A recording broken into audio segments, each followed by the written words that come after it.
मी Israel या देशाचं उदाहरण माझ्या भाषणांमधनं खूपदा देतो. त्या एवढ्याशा देशाला, मुंगी एवढ्या देशाला अख्खी पृथ्वी घाबरते. का बरं? तर तिथं जनताच मालक आहे ना. वास्तवात लोक अनुभवतात, जगतात. आणि ती जी प्रखर राष्ट्रभक्ती त्यातनं निर्माण होते ना, हे राष्ट्रच माझं, हे राष्ट्राचा मालकच मी आहे, तर ती भावना मला खूप वेळा हे काम करायला उद्युक्त करते. म्हणून ती जनताच मालक ही संकल्पना अगदी 400 वर्षापूर्वी महाराजांनी सांगून आणि 78 वर्षापूर्वी लिखित स्वरूपात संविधान तुमच्या हातात देऊन देखील ती कुठेही रुजल्याचं फारसं दिसत नाही. आणि ही काळी टोपी पण त्याच निदर्शक आहे की जनताच मालक असताना सुद्धा जेव्हा स्वतःचा मालकी थाट जनता जर ठाशीवपणे जगू शकत नसेल, तो मालकी थाट अनुभवू शकत नसेल, तर आपल्याला त्याचा निषेध केला पाहिजे. मी जे आता उसनेपासने लोक गॅस भरून गाड्या देत आहेत मला, जर ही मी फॉर्च्युनर घेऊन आलो किंवा तत्सम 70-80 लाखाची 1 कोटीची गाडी जर घेऊन आलो, या ड्रेसअप मध्ये काही चेंजेस झाले, माझं स्टँडर्ड ऑफ लिव्हिंग एकदमच हाय झालं, माझ्या जिभेचा टोकदारपणा आहे ना, शब्दांमधला अणकुचीदारपणा आहे, वाक्यांमधली जी धार आहे, ती ज्या वेळेला आपोआप कमी झाल्याचा अनुभव येईल ना तुम्हाला, तर तुम्ही ते समजूनच घेतलं पाहिजे की साहेबांनी शेण खाल्लंय, की माझा असा खून व्हावा, भर चौकात सिग्नल चालू असताना अगदी मध्यावर व्हावा आणि त्यांनी ना 2-5 तास माझ्यावर आहे ना वार करणं थांबवूच नाही, इतकी बोटी बोटी बोटी बोटी केली पाहिजे माझी, म्हणजे त्या एकेका तुकड्यातनं आहे ना एल्गार बाहेर निघाला पाहिजे आणि या देशातली गुलामी संपली पाहिजे. ही एक भयानक मानसिकता आहे की मी ज्याला मत देईल असा आग्रह धरणं की तो निवडूनच आला पाहिजे, ही भावना अतिशय घातक आहे. या भावनेवर आता काम करण्याची गरज आहे आणि मतसाक्षरते अंतर्गत येणारा हा विषय आहे की तुम्ही ज्याला मत देता तो मटक्याचा आकडा किंवा लॉटरीचं तिकीट किंवा सट्टा बाजारातला शेअर नाही, तो तर चर्चेत राहण्यासाठीची जी उपलब्ध माध्यमं आहेत ती अतिशय भ्रष्ट मार्गाने मोठ्या प्रमाणावर वापरली जात आहेत आणि मतदाराच्या मनावर त्याचा विपरीत परिणाम करू लागलेली आहेत. यालाही 78 वर्ष झालेली आहेत. प्रस्थापित भाषेत रॅपिड फायर म्हणतो देवेंद्र फडणवीस, काय नाही संधी साधू.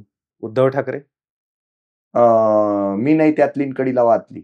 राज ठाकरे, राज ठाकरे सुद्धा चेहरे पे कही चेहरे लगा लेते हे लोग. एकनाथ शिंदे, ते थोडासा भाबडा वाटला मला. शरद पवार, शरद पवारांनी खूप मोठं नुकसान केलं देशाचंच. त्यांनी सांगितलं मी खातो पण काम करतो.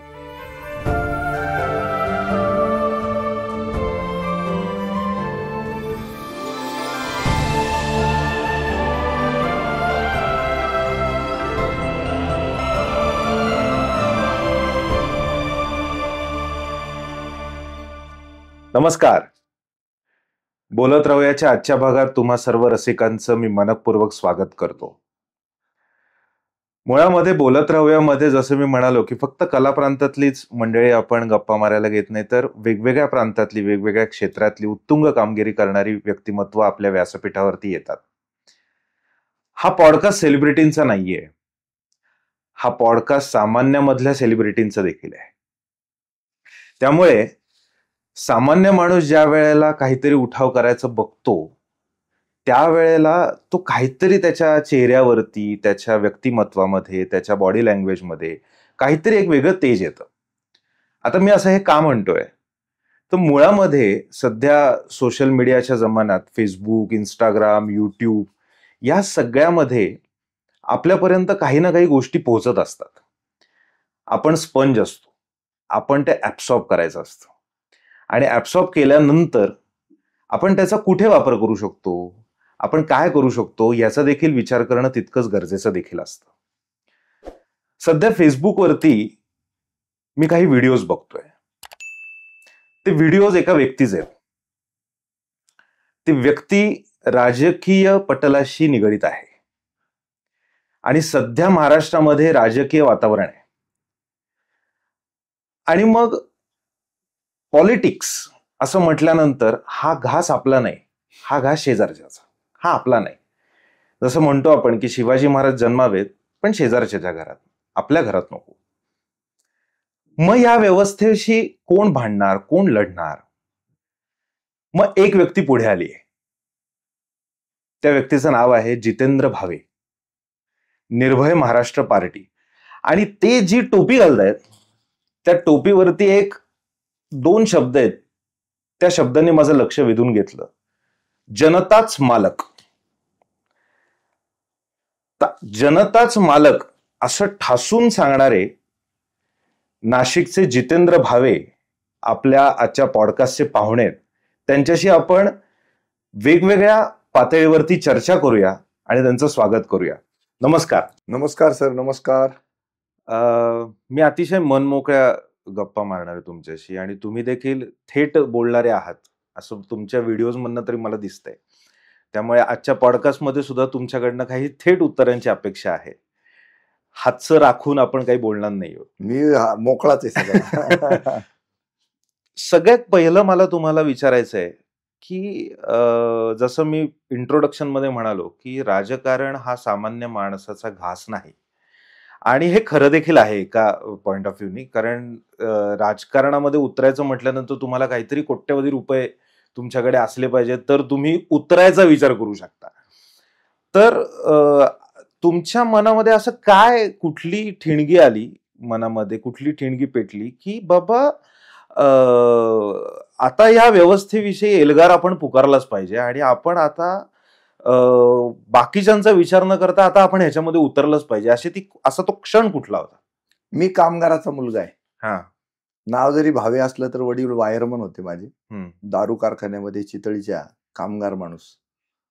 कामगार आणि कामगारांचे बॉस आणि त्या बॉसचे बॉस हे सगळं मी लहानपणापासून पाहत आलोय. ते डिस्क्रिमिनेशन काय असतं.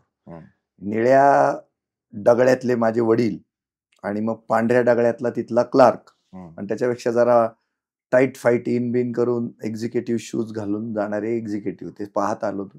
ते डिस्क्रिमिनेशन कसं होतं ते अनुभवलेलं होतं. शाळेमध्ये सुद्धा ते डिस्क्रिमिनेशन फेस केलं आम्ही. जिल्हा परिषदेच्या शाळेत होतो मी, 1ली ते 4थी, आणि 5वी ते 10वी रयत शिक्षण संस्थेच्या शाळेमध्ये होतो. तिथे मी ते डिस्क्रिमिनेशन पाहिलं की शिक्षकांच्या मुलांना उजवी वागणूक आणि कामगारांच्या मुलांना डावी वागणूक. मग तिथून मी तो एल्गार पुकारलेला आहे खरं तर. कारण माझे वडील जे आहेत ना ते कामगार युनियन मध्ये होते तिथल्या, आणि त्यांचे जे बॉस होते राजन्ना तेलंग म्हणून, तर त्या माणसाकडनं मला इन्स्पिरेशन मिळालेलं आहे. आणि मी तेव्हापासून लहानपणापासूनच असा आहे. अगदी 10वीच्या पेपरला सुद्धा मी त्याचा विचार न करता 10वीच्या पेपरमध्ये आम्हाला 9 किलोमीटर जाऊन पुणतांब्याला का बरं परीक्षा द्यावी लागते, आमच्या गावात ही व्यवस्था का नाही, इथपासून डोक्यामध्ये ती वळवळ चळवळ चालू आहे. आणि आपले डॉक्टर नरेंद्र दाभोळकरांच्या बरोबरीने श्याम मानव त्यांच्या अगोदरचे 7वीमध्ये त्यांचे प्रयोग झाले होते आमच्या शाळेमध्ये अंधश्रद्धेविरुद्धचे, आणि ते पण डोक्यात होतं माझ्या. असे मग वेगळे वेगळे व्यक्तिमत्व भेटत गेले आणि मग कळत गेलं आपल्याला की पैसे ज्याच्याकडे आहे त्याला बऱ्यापैकी सगळ्या सुविधा मिळतात, आणि जो पैशाच्या बाबतीत ज्याचा स्तर खालचा आहे त्याचा आवाजही दाबलेला असतो, त्याचे हक्कही मारतात, त्याचं स्वातंत्र्य हिरावून घेतात. याच्याबरोबर काम केलं पाहिजे आपल्याला. मग त्याच्यावर काम करायला मी लहानपणापासूनच लागलोय. म्हणून मी कायम सांगतो की मला 40 वर्ष झाली मी रस्त्यावर काम करतोय. कारण वडिलांची परिस्थिती अशी असल्यामुळं रस्त्यावरच कायम सगळ्या गोष्टी विकत विकत विकत विकत माझं जीवन सुरू झालेलं आहे. आणि पाव, बटर, डायखऱ्या, केळी, शेंगा, बोरं विकत विकत मी इथपर्यंत पोहोचलोय. नाशिकलाही आलो तर मी 84-85 साली आलो असेल तर त्यावेळेला सगळ्यात पहिल्यांदा मी हातात पेपर घेतले विकायला. आणि पेपर विकता विकता मी पेपरचा डिस्ट्रीब्युटर झालो पूर्ण जिल्ह्याचा. त्याच्यातनं मी प्लॅस्टिकचा व्यवसाय सुरू केला. हे सगळं रस्त्यावरचा माझा संघर्ष आहे. कारण दुकान घेण्याची पात्रता नाही. दुकान घ्यायचं म्हटलं की लाखांमध्ये पैसे आणायचे कुठून, आणि तुटपुंज्या भांडवलामध्ये ठरवून टाकलेलं होतं गुलाम नाही होणार कोणाचा. वडिलांनी ते निळा शर्ट निळी पॅन्ट घातल्यानंतर ते कशी गुलामीत जगत होते, आणि त्यांना गुलामी नाकारण्यासाठी युनियन बनवावी लागली. मग युनियन बनवल्यानंतर युनियन केलेल्या लोकांनी त्या युनियनचा गैरफायदा घेऊन एम्प्लॉयरला कसं कायम कैचीत आणि कोंडीत पकडलेलं आहे तेही सहन नाही व्हायचं मला. युनियनिझम कुठपर्यंत पाहिजे, तुम्हाला न्याय मिळेपर्यंत, पण तुम्ही न्याय मिळवण्याच्या नावाखाली ज्या वेळेला एम्प्लॉयरची पिळवणूक करता ते पण सहन नाही व्हायचं मला. कारण तुम्ही युनियन लीडर झाले की तुम्ही काम नाही करणार, म्हणजे तुम्ही पुन्हा अजून एक वेगळ्या प्रकारचं डिस्क्रिमिनेशन जन्माला घालणार. तुमच्या हाताखालचे जे मेंबर आहेत ते काम करतील तुमच्या वाटेचं, कारण तुम्ही नेते आहात. हे सगळा कोलाहल होता डोक्यामध्ये. आणि मग त्याच्यातनं मी हे सगळ्यानंतर पुढे पुढे तर खूप काही काही मिळत गेलं. आणि शिक्षकांच्या मुलांना, शाळेतल्या शिक्षकांच्या मुलांना किंवा स्टाफला जी उजवी वागणूक मिळते त्यांच्या मुलांना, आणि आम्हाला ती मिळायची नाही, तर जाम जीव जळायचा माझा. पुस्तकं लायब्ररीतली अगदी मनसोक्त त्यांना वाचायला मिळणार, खेळायची ज्या वस्तू आहेत, खेळाचं साहित्य त्यांना मनसोक्त वापरायला मिळणार, आपल्याला काही मिळणारच नाही. पण आमच्यातला जो एक्सलंट आहे, समजा फुटबॉलमध्ये जो एक्सलंट असेल ना, पण मग तो कामगाराचा का असे ना, मग त्याला तो फुटबॉल मिळायचा आणि बाकी सगळे वशिल्यावाल्यांना मिळायचं. बाकी हे जे मधले जे लोक असायचे त्यांची वाटत लागायची. मग तेव्हापासून ते पेटलेले डोक्यामध्ये आणि लढत लढत तिथपर्यंत पोहोचलेलो आहे. नाशिकला आल्यावर काही शांत बसलेलो नाही. कायम रस्त्यावर उतरून विरोध करत आलेलो आहे, कायम रस्त्यावर उतरलेलो आहे. आता ते जात पंचायतींच्या विरोधातला जो लढा आहे ना नाशिकचा, नाशिकमधून तो सुरू झाला. तर एका जोशी समाजाच्या मुलीला फक्त दुसऱ्या जातीच्या मुलाशी लग्न केलं म्हणून आत्महत्या करायला भाग पाडलं. आणि मग त्या दिवशी मी ती गोष्ट इतकी मोठी केली की आमचे कृष्णा चांदगुडे म्हणून सहकारी होते याच्यातले अंधश्रद्धा निर्मूलन समितीतले, त्यांनी तो लढा खूप मोठा केला. आणि आता जात पंचायती जवळपास 60 ते 70% महाराष्ट्रातल्या टोटली बंदच झाल्यात. त्याच्यामुळे पण बऱ्यापैकी मुक्त वातावरण आहे हे. आणि असे लढे खूप आहेत. सगळ्याच चांगल्या चांगल्या समाजसेवकांबरोबर खूप काम केलेलं आहे. बाबा आमटेंच्या सगळ्या नाशिकमधल्या ऍक्टिव्हिटीमध्ये मी सहभागी राहिलेलो आहे. स्नेहालय आपलं, माऊली सेवा प्रतिष्ठान आहे नगरचं.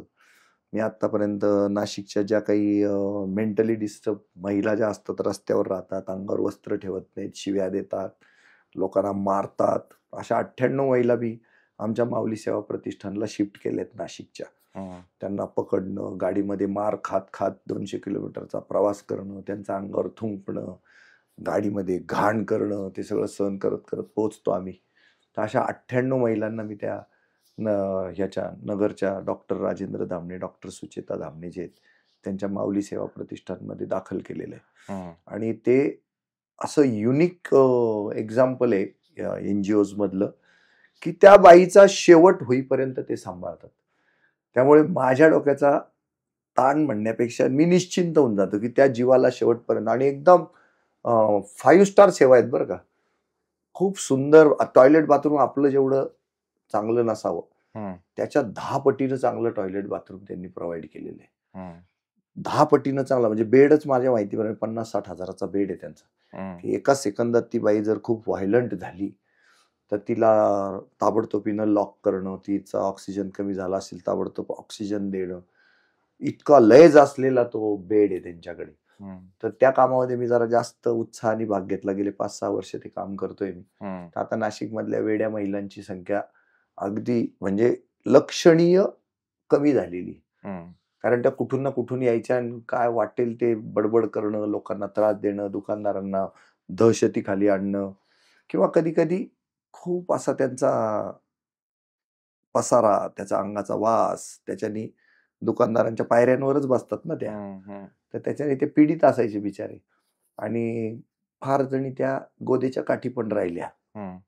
तर अशी काही व्यवस्था नाही आपल्याकडे की शासन काही त्यांचं करेल म्हणून. ह्याचा माऊली सेवा प्रतिष्ठानचा आधार घेऊन त्यांचं पुनर्वसन खूप छानपैकी करू शकलोय. मिश्र विवाह समिती मी चालवतो. जवळपास 68 आंतरजातीय लग्न लावलेत. ते डॉक्टर नरेंद्र दाभोळकरांच्याच मार्गदर्शनाखाली सुरू केलेलं काम होतं. तर ते खूप फुललंय, आता फळलंय. पण आता कायदा पण इतका मजबूत झाला आणि कायदे राबवणारे पण इतके मजबूत झाले की आंतरजातीय लग्न करणाऱ्यांना तिथेच खूप चांगल्या पद्धतीनं सुरक्षा मिळायला लागली. पोलीस स्टेशनच्या PIलाच इतकं सॅक करून ठेवलंय आता की तो म्हणतो तुम्ही लग्न केलंय ते योग्य आहे, आता तुम्ही तुमचे जागा, तुमच्या आई बापाच्या तक्रारी आम्ही काही घेणार नाही. त्यामुळे भावेंचं मिश्र विवाह समितीचं काम त्या बाबतीमधलं कमी झालेलं आहे. अशी एकंदरीत जनताच मालक हे जसं मी म्हणालो की तुमच्या टोपीवरती ते दिसतंय, हे कुठनं जन्माला आलं? जनताच मालक. कारण मुळामध्ये कसं आहे की हे बरोबर आहे, हे अगदी 100% सत्य देखील आहे. पण हे आपण जनतेलाच सांगायला पाहिजे की तुम्हीच मालक आहात, आपणच मालक आहोत. हे कुठनं जन्माला आलं? स्वराज्याची जी संकल्पना आहे त्याच्यात रयतेचं राज्य म्हटले, रयतेचा राजा म्हटले छत्रपती शिवाजी महाराजांना. पण त्यांना सुद्धा घरच्यांनी दारच्यांनी कोणी सोडलेलं नाहीये. त्यांच्या पाठीत सूर्य खुपसायला कोणी पण मागे पुढे पाहिलेलं नाही. आणि त्या सगळ्या फंद फितुरीमुळं पुन्हा एकदा जनतेचं जे स्वराज्य होतं, जे त्यांचं स्वप्न होतं, त्याला कुठे ना कुठे कधी ना कधी सुरुंग लावण्याचं काम या फंद फितुरांनी केलेलं आहे. हीच फंद फितुरी आपल्याला 1950 साली बंद व्हावी म्हणून संविधान मिळालं, भारतरत्न डॉक्टर बाबासाहेब आंबेडकरांनी दिलेलं. त्याच्यात एक खूप छान उल्लेख केलेला आहे की तुम्ही सगळेजण लोकांनी लोकांसाठीचं राज्य म्हणजे तुमचं स्वतःचं राज्य आहे हे. पण ते 1950 साली सांगून सुद्धा आज 78 वर्षानंतर लोकांच्या टाळक्यात ते काही घुसत नाही. आणि ती गुलामी जी आहे ना ती दिसतच राहते कुठं ना कुठं दिवसभरात 100 वेळा गुलामीचं दर्शन होतं. आणि किंबहुना आपल्या पण शरीरामध्ये ते गुलामीचं रक्त आहे आणि आपण अनेक ठिकाणी श्रिंक होऊन जातो. आपला अधिकार कोणीतरी जर मारायचा प्रयत्न केला तर त्याला विरोध करण्याऐवजी आपण स्वतःलाच आकसून घेतो आणि आपला आवाज आहे ना बुलंद करण्याऐवजी आपला आवाज आपण क्षीण करून घेतो की नको कटकट, नको भानगड. आणि खरं तर ते नैसर्गिकरित्या तुम्हाला मिळालेलं आहे, कायदेशीर दृष्ट्या पण मिळालेलं आहे, पण तरी तुम्ही ते घ्यायला तयार नाहीये. कारण मला कायम काय वाटतं माहिती का, मी इस्रायल या देशाचं उदाहरण माझ्या भाषणांमधनं खूपदा देतो. तोचपणा वाटेल तुम्हाला उत्तरामधला, पण खरं तेच काय करणार. नाशिक आणि धुळे हे 2 जिल्हे मिळून जेवढं काही क्षेत्रफळ होतं ते किंवा त्याच्यापेक्षा कमी सुद्धा असू शकेल इस्रायल या देशाचं क्षेत्रफळ. या 2 जिल्ह्यांमध्ये पाणी पण भरपूर आहे, ह्या 2 जिल्ह्यांमध्ये जमीन पण सुपीक आहे. तिथं पाणी पण नाहीये आणि जमीन सुपीक पण नाहीये, तरी त्या एवढ्याशा देशाला, मुंगी एवढ्या देशाला अख्खी पृथ्वी घाबरते. का बरं? तर तिथं जनताच मालक आहे ना, वास्तवात लोक अनुभवतात, जगतात. आणि ती जी प्रखर राष्ट्रभक्ती त्यातनं निर्माण होते ना, हे राष्ट्रच माझं, हे राष्ट्राचा मालकच मी आहे, तर ती भावना मला खूप वेळा हे काम करायला उद्युक्त करते. जसं पूर्वी जपानच्या बाबतीत खूप व्हायचं, पण आता हल्ली भाजपचं राज्य आल्यापासून यांचा उल्लेख जरा जास्त होतो म्हणून मी यांचं जरा जास्त सूक्ष्म निरीक्षण केलं की हे आपल्या माणसाला जर मारलं किंवा आपल्या देशाला कोणी जरी डंक लावायचा प्रयत्न केला तर त्या देशात घुसून त्या माणसाला संपवतात हे लोक. कशाच्या आधारावर? ते त्या देशाचे मालक आहे, ही जी फिलिंग आहे ना त्यांच्यामध्ये, ती फिलिंग त्यांना पृथ्वीवर राज्य करायला भाग पाडते. ती फिलिंग त्यांचं जे स्वातंत्र्य आहे ते अबाधित ठेवण्यासाठी आहे ना त्यांना उद्युक्त करते. म्हणून ती जनताच मालक ही संकल्पना अगदी 400 वर्षापूर्वी महाराजांनी सांगून आणि 78 वर्षापूर्वी लिखित स्वरूपात संविधान तुमच्या हातात देऊन देखील ती कुठेही रुजल्याचं फारसं दिसत नाही. मग तुम्ही 3 लाख रुपये महिना पगार कमवणारे जरी असलात तरी या देशामध्ये संध्याकाळी तुम्हाला सांगितलं जातं आता उद्यापासून तुमच्या सर्व्हिसेसची फारशी गरज नाहीये, तुम्ही तुमचं बघून घ्या. म्हणजे 36 लाखाचं पॅकेज असलेल्या माणसाला सुद्धा या देशामध्ये स्वातंत्र्य असून सुद्धा, आर्थिक स्थैर्य असून सुद्धा किंवा आर्थिक मोबदला तेवढा देऊन सुद्धा त्याच्यामध्ये at the end of the day ज्यावेळेला सांगितलं जातं उद्यापासून आपल्या सर्व्हिसेसची गरज नाही, तर त्याच्यामध्ये भस्कन कशी गुलामी दिसते ना, तर ते मला जगू देत नाही. तुम्ही 300 रुपये रोजाच्या माणसाला सांगताना जर ऐकलं की उद्यापासून येऊ नको तर फारसं चवताळायला काही होत नाही. पण 3 लाख रुपये ज्याला महिना आहे तर तो खरंच हायली इंटेलेक्च्युअल माणूस आहे, खरंच त्याचा से मोठा आहे, खरंच त्याचं कॉन्ट्रीब्युशन घरात, दारात, समाजात, जिल्ह्यात, राज्यात, राष्ट्रात सर्वत्र त्याचं कॉन्ट्रीब्युशन छान आहे. पण तुम्ही अचानक त्याची मालकी काढून घेता, त्याला गुलाम बनवता, ते अजिबात योग्य नाहीये. हे राजकारणात सुद्धा होतं. हे कुठलाच असा क्षेत्र नाही तिथं तुम्हाला क्षणात गुलाम केलं जात नाही. आता तुम्ही जे तुमच्या या पॉडकास्टच्या याचं नाव जे दिलंय बोलत राहूया, तर तुम्ही म्हणाले की याच्यामध्ये सिने क्षेत्रातले किंवा नाट्य क्षेत्रातलीच माणसं असतील असं काही नाही. पण या 2 क्षेत्रामध्ये सुद्धा अचानकच एखाद्याला काम न मिळणं सुरू होऊन जातं. सगळेच तुटून पडतात त्याच्यावर. आणि त्याचा मालकी थाट जो असतो म्हणजे तो एकदम पट्टीचा असलेला हिरो, या जागेवर जगलेला माणूस, त्याला डायरेक्ट तुम्ही बिना कामाचा करून टाकता आणि त्याच्यातली गुलामी जी आहे ती फार मोठी होऊन जाते आणि मालकी कमी होऊन जाते. तो मालकी हक्क परत मिळाला पाहिजे प्रत्येकाचा. प्रत्येकाचा मिळाला पाहिजे. मग ह्याच्यासाठी काय केलं पाहिजे? तर जसं गीतासार हे ज्ञानेश्वरी त्यावेळेला त्यांनी प्राकृतात कन्वर्ट करून सांगितली, तुम्हाला समजावी म्हणून. आणि त्याच्यानंतर अजून बरेच व्हर्जन आले आणि अजून एकदम साध्या भाषेत सांगितलं गेलं. तसं रयतेचं राज्य, स्वराज्य हे बखरीतल्या भाषेत तुमच्यापर्यंत पोहोचलं असेल, फार नाही समजलं बा, ओके फाईन. आता संविधानातली भाषा ती खूप तंत्रशुद्ध भाषा असू शकेल, नाही शृंगार असू शकेल त्याच्यावर, म्हणजे तुम्हाला ते it is not easy to grasp or easy not easy to understand असं जर असेल तर मी साध्या सोप्या भाषेत सांगतो बाबा तुम्हाला, जनताच मालक, तूच मालक आहे. म्हणून पण ते आमच्या डोक्यात आलं. आणि वेगळे पण आज आपण आता 2850 काहीतरी पक्ष आहेत देशभरामध्ये.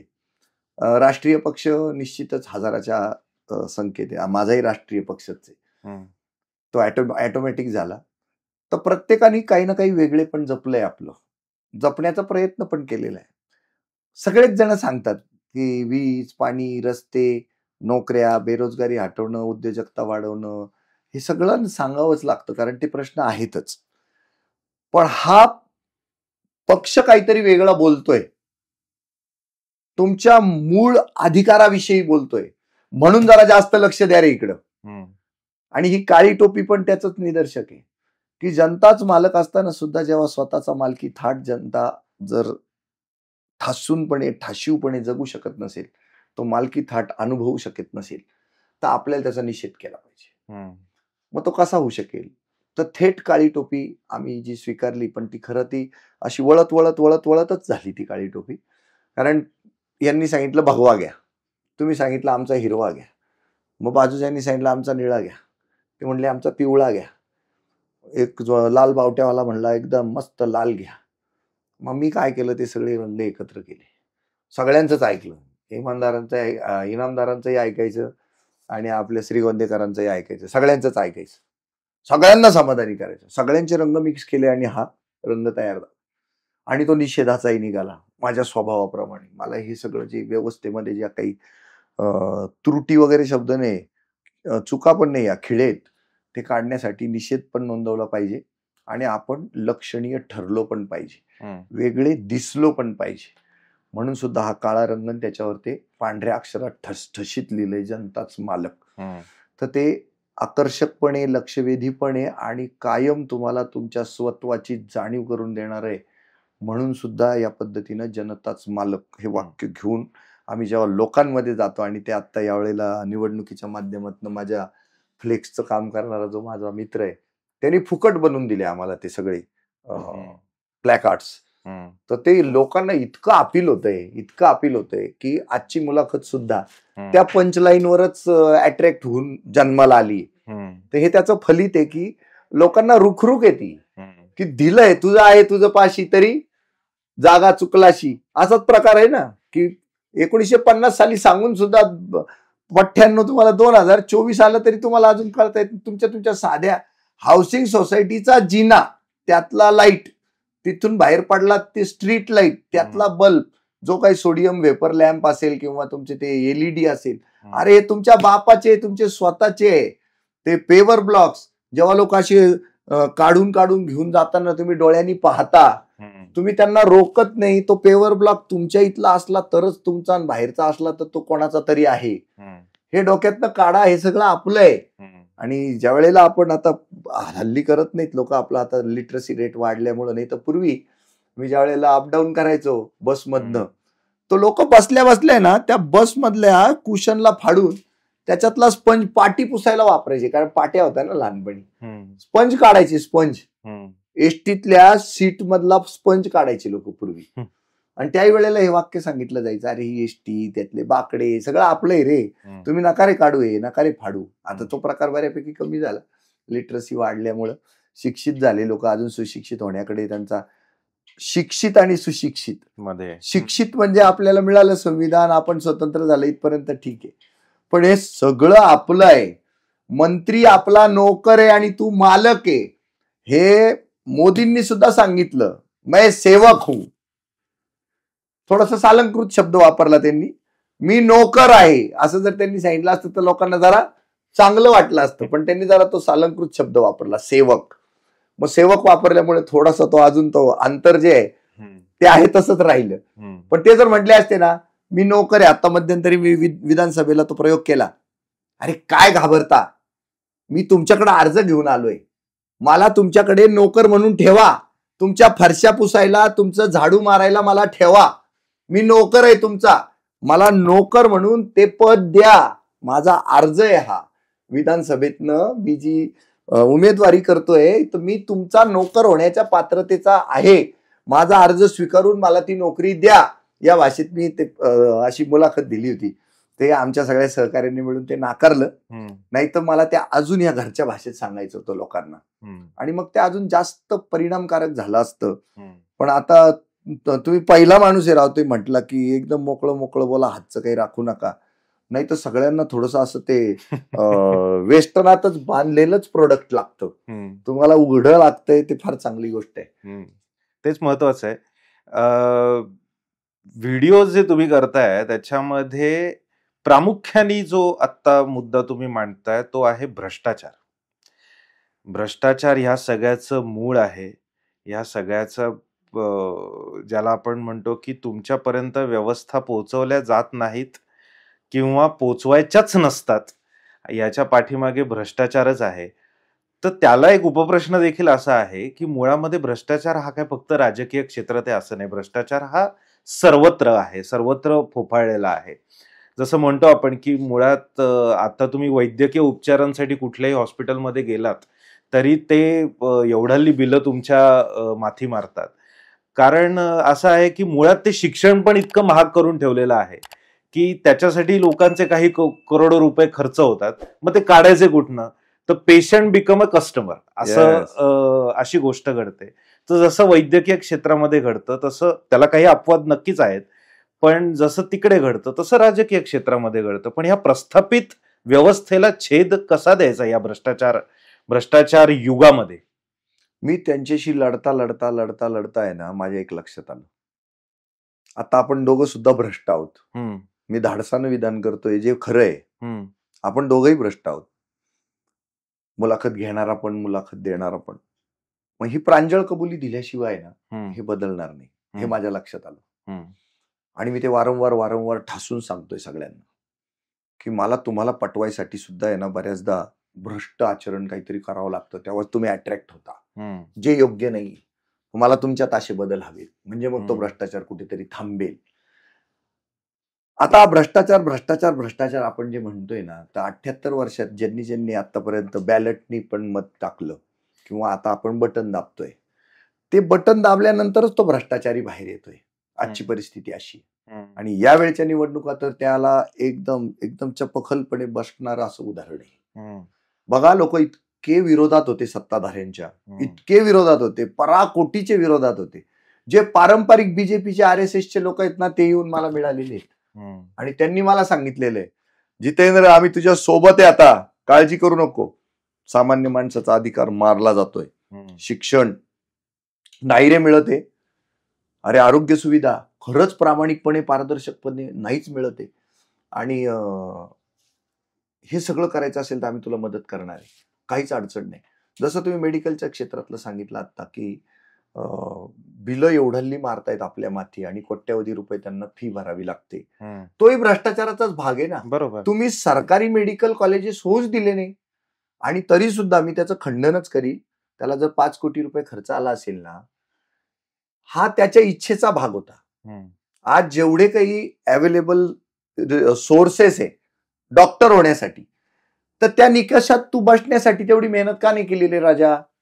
तुला 3% का कमी पडले ना? 3% कमी दोष आहे ना तुझा, तर मग तू तो दोष आहे तर शिक्षा भोग ना त्याची.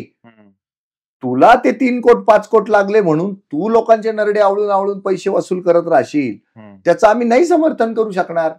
शरीरशास्त्राचा तुझा अभ्यास आहे, याचा गैरफायदा घेऊन तू चुकीच्या काही ट्रीटमेंट देशील, चुकीचे ऑपरेशन करशील, चुकीचं आम्हाला ICU मध्ये डांबून ठेवशील, याचं समर्थन कसं होऊ शकेल? होऊच नाही शकणार. आणि तू 5 बेडेड हॉस्पिटल सुरू करणार राजा, तुला सुरुवातीला 5 डाकूंना मिळून एकत्र येऊन 50 बेडेड सुरू करण्याचा हा हव्यास का करतो तू? पहिल्यांदा OPD चालू कर, कर व्यवस्थित ओपीडी चालू करून काम कर, चांगला तुझा अनुभव वाढू दे, आणि तोपर्यंत वेगवेगळ्या हॉस्पिटल्समध्ये व्हिजिटिंग फॅकल्टी डॉक्टर म्हणून काम कर ना. तुला स्वतःच रात्रीतनं तुझं ओटी स्वतःच पाहिजे, तुला ऐसपैस पाहिजे, एकदम भसभंगाळ पाहिजे. मग तू तुझ्या इच्छा आकांक्षा एवढ्या हव्यासीपणानं मोठ्या मोठ्या जर करून ठेवल्या, तर तू एक नाडी तपासायची जर आज 1,500 रुपये फी घेत असेल तर दोष निश्चित तुझा आहे. हा भ्रष्टाचार आहे. बरोबर. आणि हा नैतिक भ्रष्टाचार आहे की आपल्याला असलेल्या ज्ञानाच्या आधारावर जनतेला पिळत राहणं हा सरळ सरळ नैतिक भ्रष्टाचार आहे. म्हणजे तुम्ही शिक्षितच राहिलात, सुशिक्षित होऊ शकलेला नाहीत. मगाशीच मला ते सांगायचं होतं, शिक्षित आणि सुशिक्षितामधला फरक. डॉक्टर शिक्षणानं शिक्षित झाला डॉक्टर, पण त्याच्यामध्ये जी उपजत मानवी वेदनांच्या विषयीची जी कणव असावी लागेल, जी दयाभाव असावा लागेल, तो नाही ना त्याच्या ठाई. तो भ्रष्टाचारच आहे. तो नैतिक असण्याबरोबर तो शारीरिक मानसिक सुद्धा आहे, आणि तो सामाजिक सुद्धा भ्रष्टाचार आहे. हे त्याच्या लक्षात येत नाहीये. म्हणून आपल्याला सर्व स्तरावरच्या, सर्वच क्षेत्रातल्या, सर्वच घटकांशी निगडीत असलेल्या भ्रष्टाचाराविषयी ओरड करावी लागते. आणि मला परत परत तुम्हाला त्या इस्रायलला न्यावं वाटतं. तिथं का नाही होतो हे सगळं काही? तिथं का होत नाही? कारण ती जी आपलेपणाची मालकी असल्याची जी भावना आहे ना, आता जसं मी तुमचा हा टीव्ही क्रूरपणे असा खचाखचा खेचून नेऊ नाही शकत, कारण मालकी तुमची त्याच्यावर, तुम्ही मला तिथपर्यंत जाऊच देणार नाही. मग ही भावना आपल्या देशाच्या कुठल्याही गोष्टीशी संबंधित ज्या वेळेला घडते एखादी घटना, त्यावेळेला ही भावना निर्माण व्हायला पाहिजे. ती जर निर्माण झाली तर भ्रष्टाचार करू नका हे वेगळ्यांनी सांगण्याची गरजच पडत नाही. होईलच कसा भ्रष्टाचार? आणि ज्या घरामध्ये करताच भ्रष्टाचारी असेल तर ते घरच शिल्लक राहत. आणि हा करताय, जनता ही करताय, त्याला सगळ्या प्रकारे त्याचं ते पद आढळले, ते देण्यात आलंय, पण तोच साला मूर्ख त्या खुर्चीत बसून आहे ना, मालकी थाटात ती सत्ता राबवत नाहीये. म्हणून भ्रष्टाचाराचा जन्म होतोय.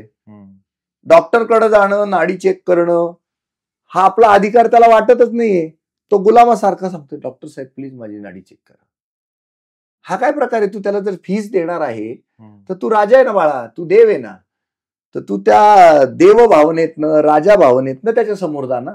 मग त्याचा तो अनड्यू ऍडव्हान्टेज उचलणार नाही. पण तूच जर गुलामीच्या भूमिकेतनं त्याच्या समोर जाशील, स्वतःहूनच सांगतोय मी बकरू आहे आता काप तुम्हाला, तर तो कापणारच. आणि हे शिक्षणाच्या बाबतीतही खूप आहे, मोठ्या प्रमाणावर घडतंय.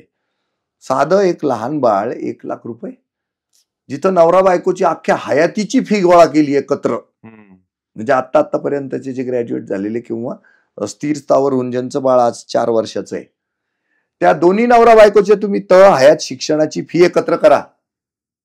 त्या बाळाच्या पहिल्या वर्षाची फी सुद्धा आहे ना, ती जास्त भरते आई बापाच्या एकंदरीत फीच्या. कुठं चाललंय अधपतन? मग तो भ्रष्टाचारच आहे. फक्त एवढं तो पावतीवाला भ्रष्टाचार आहे. बरोबर. पण तो आहे भ्रष्टाचारच. तुम्हाला मोठी मोठी बिलं तुमच्या तोंडावर मारली जातात ते म्हणता ना तुम्ही, तर बिल दिलं म्हणजे काय होतं? भ्रष्टाचार नाहीये असं एक नॅचरल लोक म्हणायला लागले. मी त्यांना म्हणतो, अरे त्याची चिकित्सा करा, त्या बिलात खरं काय काय लावलंय ते शोधा. तुम्हाला फियांच्या बाबतीमध्ये जे करून ठेवलेलं आहे ना, की इमारत निधी काय होतो? सरळ सरळ भ्रष्टाचार आहे ना. इमारत तुमचीच पाहिजे ना. तुम्हाला जर स्वयं अर्थसहाय्यित शाळा हा जर दर्जा दिलाय, आणि मग तुमची इमारत तुम्ही उभी करा ना. तुम्ही प्रत्येक पोराकडनं पैसे घेताय, हा भ्रष्टाचारच आहे. प्रत्येक गोष्टीत भ्रष्टाचार. 45 मिनिटाचं लेक्चर आहे ना, त्या प्राध्यापकांनी जर 30 मिनिटात आवरलं ना साहेब, किंवा 40 मिनिटात आवरलं ना, तर 5 मिनिटाचा हा नैतिक भ्रष्टाचार. आणि तो त्याच्यातनच येतो. त्या प्राध्यापकाला हे माहितीच नाहीये की हे कॉलेज माझ्या बापाचं, हे विद्यार्थी जे हे माझे, आणि ह्यांना मी हे 5 मिनिटं अजून जे काही जास्त देईन त्याच्यातनं माझं राष्ट्र घडेल. ही भावना कुठे? आज तुम्ही जे सुमोटो ऍक्शन घेतलीये, माझा तसा पाहिला तर दूर दूर संबंध नाही, 200 किलोमीटरवर मी. तुम्ही इथं हे पॉडकास्ट केल्याने तुमच्या व्यवसायामध्ये वृद्धी होईलच असं काही खात्रीनं सांगता येत नाही. तरी पण का बरं सुमोटो माणूस या गोष्टी करतो? तर त्याच्यामध्ये तुमच्यातला जो मालक आहे ना, या देशातला नागरिक या नात्यानं, तो मालक तुम्हाला आवाज देतोय. अरे ह्या माणसाला जर आपण बोलतं केलं ना अजून, बोलत राहू ना, बोलत राहू मध्ये जर आपण आणलं ना तर याच्यासारखे अजून लोक बोलायला लागतील आणि खरंच काहीतरी बदलेल, काकणभर का होईना बदल होईल. ही डोक्यामध्ये आलेली भावना तीच तो मालकी थाट आहे. आणि ती भावना मला इथपर्यंत घेऊन आली. नाही तर तसं पाहिलं तर काही अडलेलं नव्हतं. आता पॉडकास्ट हा विषय माझ्या नावडीचा आहे, कारण ती प्रदीर्घ चाललेली मुलाखत सगळे बघतातच असं काही होत नसतं. राजकीय विषयांवरती आता आपण बोलतोय आणि तुम्ही छान मोकळेपणाने बोलताय, हे सगळ्यात आवडतंय मला. आत्ताची जी निवडणूक झाली, आता आपण थोडंसं आत्ताच्या करंट अफेअर्स वरती बोलूया. आत्ताची जी निवडणूक झाली, या निवडणुकीमध्ये जे निकाल समोर आले ते निकाल अविश्वसनीय आहेत सर्वांसाठीच. म्हणजे जे महायुतीला फॉलो करतात त्यांच्यासाठी पण अविश्वसनीय आहेत आणि जे महाविकास आघाडीला फॉलो करतात त्यांच्यासाठी पण अविश्वसनीय आहे, सगळ्यांसाठीच. कारण इतकं मोठं मॅन्डेट मिळालेलं आहे. त्याच्यानंतर आपसुकच चर्चा सुरू झाली की मुळामध्ये जो जुना विषय होता की बाबा हा विजय ईव्हीएमचा आहे. खूप आधी काही वर्षांपूर्वी बाळासाहेब ठाकरेंनी एक स्टेटमेंट केलं होतं की हा इंदिरा गांधींच्या विजयावरती की हा विषय बाईचा नसून शाईचा आहे, असं एक स्टेटमेंट केलं होतं. तसं आता ही सगळी महाविकास आघाडी किंवा सगळेजण म्हणतात की मुळामध्ये हा विजय ईव्हीएमचा आहे, तर मुळामध्ये बॅलेट पेपरवरती तुम्ही ते शिफ्ट केलं पाहिजे. जितेंद्र भावेंचं काय म्हणणं आहे?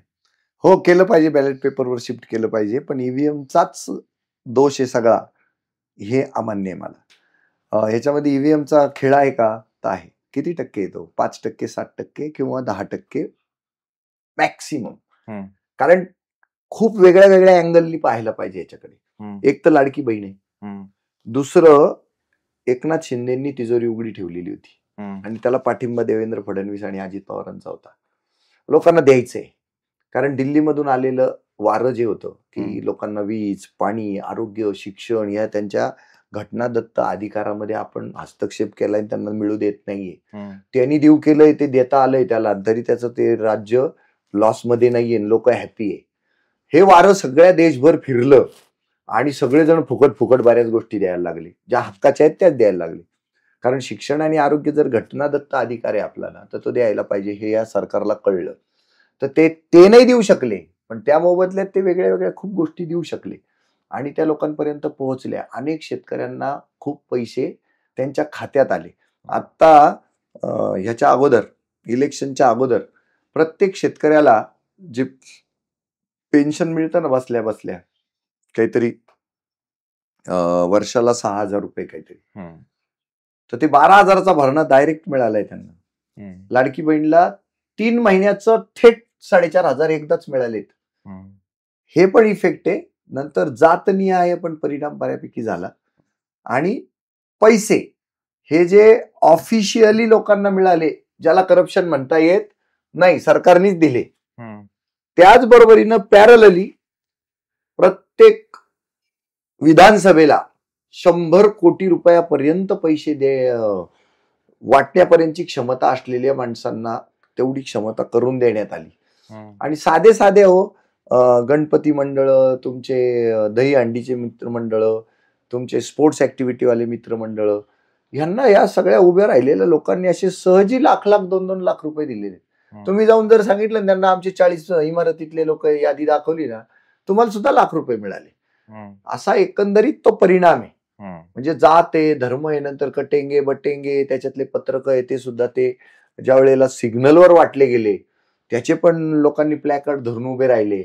एक आहे तो काहीतरी ते आहे, एक आहे तो असं काहीतरी त्यांनी सांगितलं, सेफ आहे, एक आहे तो सेफ आहे, हा नारा, ही सगळ्याचा तो एकत्रित परिणाम आहे. म्हणूनच ते अविश्वसनीय झालं आणि स्वतः जो जिंकला तो सुद्धा मनमोकळा नाचलेला नाहीये, लक्षात घ्या. म्हणजे त्याचा जो विजय आहे ना, त्या विजयामध्ये सुद्धा एक भयानकता आहे, त्या विजयामध्ये सुद्धा एक दहशत आहे, त्या विजयामध्ये एक प्रकारचा सुप्त आतंक आहे. तो घाबरला, शॉक येतो.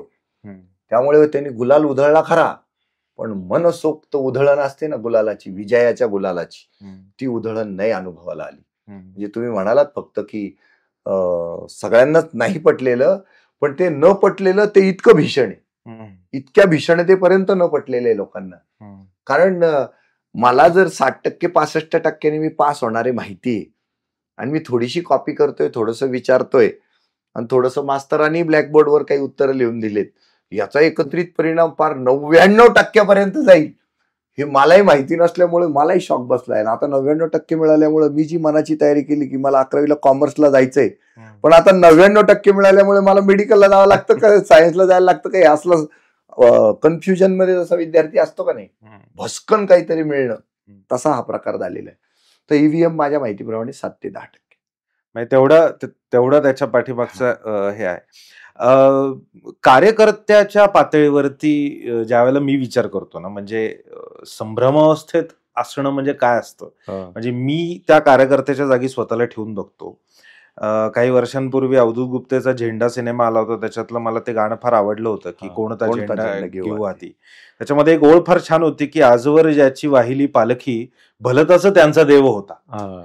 तर हे मला नेहमी वाटतं की हे वरच्या पातळीवरती एकमेकांना ज्या पद्धतीने रात्रीतनं शेखाण एकमेकांना करतात, एकमेकांना शिव्या घालतात, कार्यकर्ता पातळीवरती ज्या वेळेला हे दोघं जण चहा पिणारी लोक जी भलत्याच पक्षाची असतात, कधी कधी ती मित्र असतात, कधी कधी ती अचानक वैचारिक शत्रू होतात, पण ती वैचारिक शत्रुता त्या कार्यकर्त्याच्या पातळीवर राहत नाही ना.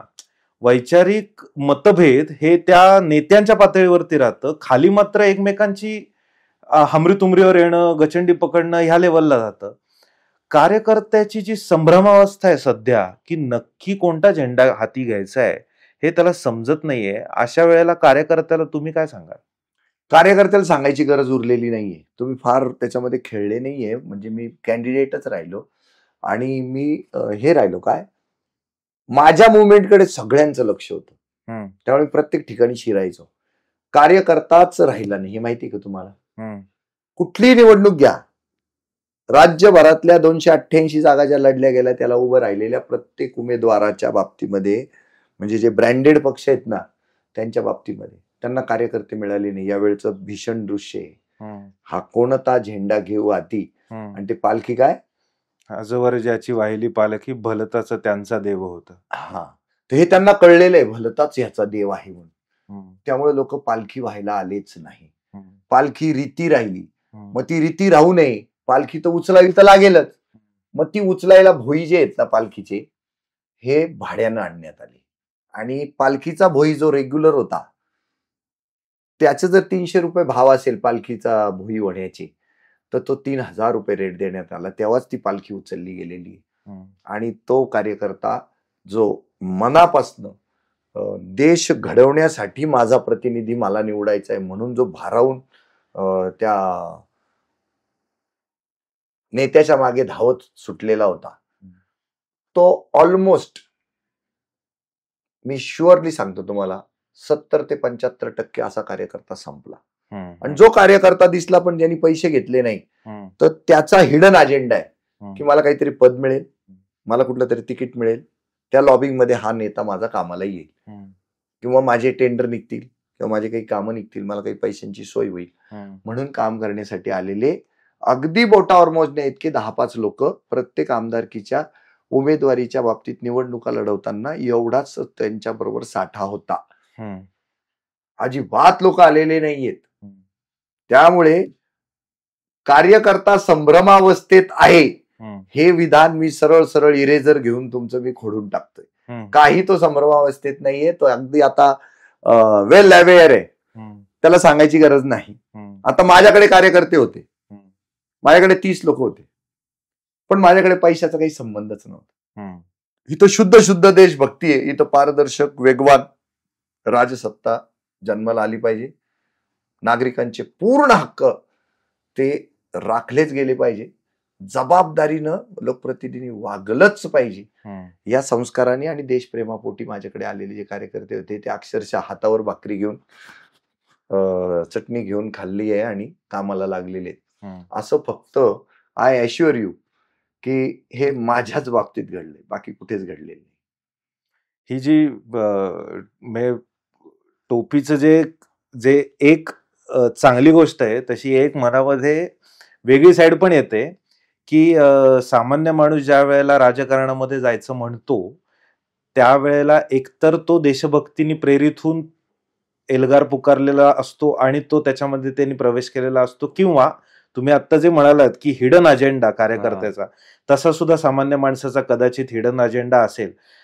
काही लोकांच्या मनामध्ये जितेंद्र भावे या व्यक्तीकडे बघितल्यानंतर असंही मनामध्ये येत असणार की नाही नाही काहीतरी असणारच बरं का हिडन अजेंडा, असं त्याशिवाय काही माणूस उगाच काही कोण कोणासाठी आता काय करतंय, काय संबंध, हा काळ तरी आहे का, अशा म्हणणारे प्रस्थापित समाजातले या सगळ्या व्यवस्थेतले लोक सुद्धा आहेत. तर मला ते त्या अँगलने सुद्धा तुम्हाला प्रश्न विचारायचा आहे की काही वर्षांपूर्वी अण्णा हजारेंच्या आंदोलनामधून अरविंद केजरीवाल सारखी व्यक्ती समाज व्यवस्थेमध्ये प्रवेश करून मी समाजकार्य करणार आहे, आम आदमी पार्टी म्हणून करणार आहे, आणि आज जर अरविंद केजरीवालची अवस्था बघितली तर ती बरोबर त्या आंदोलनाच्या ऑपोजिट आहे, अण्णा हजारेंच्या आंदोलनामध्ये जी होती. म्हणूनच अण्णा हजारेंसारख्या समाजसेवकाने पाठिंबा काढून घेतला, बाबा मी काय तुला सपोर्ट करू शकत नाही असं म्हटलं. तर ह्या टोपीचं, जितेंद्र भावेंच्या कार्याचं असं काहीतरी होऊ नये असं मलाही मनापासून वाटतं. पण त्याचं आश्वासित करण्यासाठी तुम्ही 2 वाक्यात काय सांगाल? 2 वाक्यात काही नाही, विश्वासघात होतो. म्हणजे पानिपतच्या युद्धात विश्वास मारला गेला असं आपल्याकडे सहजच विधान आहे. पण पानिपतचे युद्ध झाल्यापासून त्याच्यानंतर आजपर्यंत विश्वास टाकणं थांबलंय का? घात होतो, विश्वासघात होतो, म्हणून विश्वास टाकणं बंद करता येत नाही. पॉडकास्टचे व्ह्युअर्सच कमी आहे, हा माझ्या मनातला जो अविश्वास आहे तोच जर धरून बसलं तर इनामदारांना भेटता नाही येणार, पुन्हा भेटावंच लागेल, त्यांना टेस्ट करावंच लागेल, पॉडकास्टची टेस्ट घ्यावीच लागेल. तसंच अरविंद केजरीवाल जन्माला आले, अण्णा हजारेंचं त्यांनी काय घात केला वगैरे वगैरे, असं केल्याने तुम्हाला पुन्हा पुन्हा नव्या नव्या नेत्यांवर विश्वास टाकणं बंद करता येणार नाही. आता जसं मारुती रायांनी छाती फाडून दाखवलं होतं आतमध्ये राम सीता लक्ष्मण आहेत बा, असली काही व्यवस्था नसल्यामुळे मी काही सांगू शकत नाही. पण आज माझ्या बोलण्यात जी धार आहे ती धार ज्या दिवशी आपोआप कमी झालेली तुम्हाला अनुभवाला येईल. मी जे आता उसनेपासने लोक गॅस भरून गाड्या देत आहेत मला, जर ही मी फॉर्च्युनर घेऊन आलो किंवा तत्सम 70-80 लाखाची 1 कोटीची गाडी जर घेऊन आलो, या ड्रेसअप मध्ये काही चेंजेस झाले, माझं स्टँडर्ड ऑफ लिव्हिंग एकदमच हाय झालं, तर त्याला कुठल्या तत्ववेत्याची किंवा एखाद्या हायली इंटेलेक्च्युअल माणसाची, विद्वत्ता प्रचुर माणसाची गरज नाही सांगायला की ह्यानी शेण खाल्लं म्हणून. माझ्या जिभेचा टोकदारपणा आहे ना, शब्दांमधला अणकुचीदारपणा आहे, वाक्यांमधली जी धार आहे ती ज्या वेळेला आपोआप कमी झाल्याचा अनुभव येईल ना तुम्हाला, तर तुम्ही ते समजूनच घेतलं पाहिजे की साहेबांनी शेण खाल्लंय म्हणून. त्याच्यासाठी काही रॉकेट सायन्सच नाही त्याच्यात. तर एवढं मी सांगू शकेल तुम्हाला, माझी धार, माझ्या ऍक्टिव्हिटी मधला वेग पारदर्शक असण्यासाठी जे मी सगळ्या गोष्टी करतो उघड सगळ्यांच्या समोर, त्या ज्या वेळेला मला ते कोणतं चेंबर, अँटी चेंबर, अंधाऱ्या खोल्या, काळ्या काचा, माझ्या घराला पडदे, पडद्या मागूनही अजून काही काळं अजून काही असेल, हे जन्माला आलं की समजायचं. मी आता आश्वासित काय केलंय लोकांना की मी टेंडर माझ्या विधानसभा क्षेत्रातच उघडणार. त्यासाठी काही जरुरी नाही कुठेतरी बसून नाही करायला पाहिजे. जेवढे टेंडरचे पाकिट आलेले आहेत ना ते सगळ्यांच्या समोर खोला, जगासमोर खोला, त्याचं शूटिंग करा, लोकांच्या पुढे पाठवून द्या. आणि हे सगळ्यात लोएस्ट आहे आणि हा सगळ्यात जास्त रिलायबल पण आहे, क्वालिटी सर्व्हिस पण देणार आहे आणि गॅरंटीचे त्याचे 3 वर्ष, तेवढे 3 वर्ष तो इमानतदार रस्त्याचा मेंटेनन्स पण करणार आहे. देऊन टाका त्याला. हे ज्या दिवशी बंद करील किंवा ह्याच्यात काही बदल करील ना, तर तिथं लोकांनी सांगावं की साहेब तुम्ही पण सब एक ही थाली के चट्टे बट्टे हे, असं जाहीर करायला हरकत नसावी. पण असं होत नाही, असं माझं काही मत नाही. असं होतं म्हणून तुम्ही पुन्हा पुन्हा विश्वास टाकण्यापासून दूर गेलं पाहिजे किंवा तो टाळला पाहिजे तो विषय, असं करता कामा नये. राजकारण ही अत्यंत खूप खूप सौंदर्य असलेली गोष्ट आहे. ही प्रचिती मला केजरीवालनीच करून दिली आहे हे सांगायला मला काही लाज वाटत नाही. कारण राजकारणाचा घास नको, छत्रपती जन्मावे पण दुसऱ्याच्या घरात, तसंच मी होतो. राजकारण कोणी विषय काढला की त्याला शिवी देऊन मोकळा व्हायचो. इतका तिरस्कार, इतका द्वेष, इतका मत्सर, इतकं म्हणजे मला त्याची हे होती काय नको नको वाटणारा विषय होता तो. पण ज्या दिवशी त्यांनी समजावलं की आता आपण दोघं बसलो हे राजकारण आहे, आपली जी चर्चा सुरू आहे ती राजकारण आहे, आणि त्याच्यातली जी सुंदरता आहे ना ती अनुभवाला येईपर्यंतची लिटरसी म्हणजे राजकारणातली साक्षरता. आणि आता ह्या राजकारणात 2 इलेक्शन लढवलेला जितेंद्र भावे मत साक्षरता या विषयापर्यंत पोहोचला. कारण आजपर्यंत आपण जी मतं दिली आहेत ना सगळी झुंडी जिकडे चालल्या तिकडे देण्यात इंटरेस्ट आहे. सासूरवाडीचे काय म्हणतात, आई बाबा काय म्हणतात, बहीण दाजी काय म्हणतात, मित्र काय म्हणतात, कंपनीतले मित्र काय म्हणतात, त्याच्यावर आजपर्यंत मत देत आलो. पण मत साक्षरता हा इतका गंभीर विषय आहे त्याच्यावर कोणी आजपर्यंत बोललेलं नाही. आय अश्युअर यू मत साक्षरता या विषयावर महाराष्ट्रात मीच बोलतोय आता की मत साक्षरता येणं खूप आवश्यक आहे. झुंडीनं मतदान करणं, खोटी निर्माण झालेली जी हवा आहे, ह्याची हवा आहे, त्याची हवा आहे, त्याची हवा आहे, याच्यावर मतदान करणं हे बंद झालं पाहिजे. किंवा कुणीतरी काहीतरी दहशत माजवलेली भीती घातली तुमच्या डोक्यात म्हणून मतदान करणं अजिबात योग्य नाही. जसं घरामध्ये गहू आणताना 4 दुकानं चेक करतो, शर्ट घेताना 4 दुकानं चेक करतो, किंमतही चेक करतो, क्वालिटी चेक करतो, अभ्यास करतो, 4 लोकांना विचारतो, तर ते केल्याशिवाय मतदान देऊ नये या मताचा मी आहे. आणि आता इतकं इझी झालेलं आहे, आता आम्ही 13 जण उभे होतो माझ्या विधानसभेमध्ये. मी अपील केलं होतं जनतेला की नाव टाकलं की तो माणूस गुगलला मिळतो आणि गुगलला बऱ्यापैकी त्याची माहिती मिळते आपल्याला, तर ती वाचा तरी. एवढी तर छोटी गोष्ट करा. कारण तुम्हाला किती निवडणूक कार्यक्रम जाहीर झाल्यापासून काहीतरी 8-15 दिवस मिळतात. 8-15 दिवसामध्ये एकदम शॉर्टेस्ट वेनी अभ्यास करण्यासाठी जे उपलब्ध टूल आहे ते आहे गुगल. बरोबर, ते तरी करा. आणि तुम्ही त्या पर्टिक्युलर उमेदवाराच्या मित्रांना, त्यांच्या आजूबाजूच्या लोकांना विचारा तर खरी, चौकशी तर करा, चिकित्सा तर करा, त्याची अभ्यास करा आणि मगच मतदान करा. उगीच बायको सांगते म्हणून, आई सांगते म्हणून, मुलगा सांगतो म्हणून, सून सांगते म्हणून, मित्र सांगतात म्हणून, शेजारी पाजारी सांगतात म्हणून आणि सगळेच एकाला देतात म्हणून. आणि दुसरं भयानक काय माहितीये, ही एक भयानक मानसिकता आहे की मी ज्याला मत देईल असा आग्रह धरणं की तो निवडूनच आला पाहिजे. म्हणजे मटक्याचा आकडा जसा लावतात ना लोक किंवा सट्टा जसा लावतात ना लोक, लॉटरीचं तिकीट घेतात ना, तसं या निवडणुकांच्या बाबतीत, उमेदवारांच्या बाबतीत गेल्या 78 वर्षापासून घडत आलंय.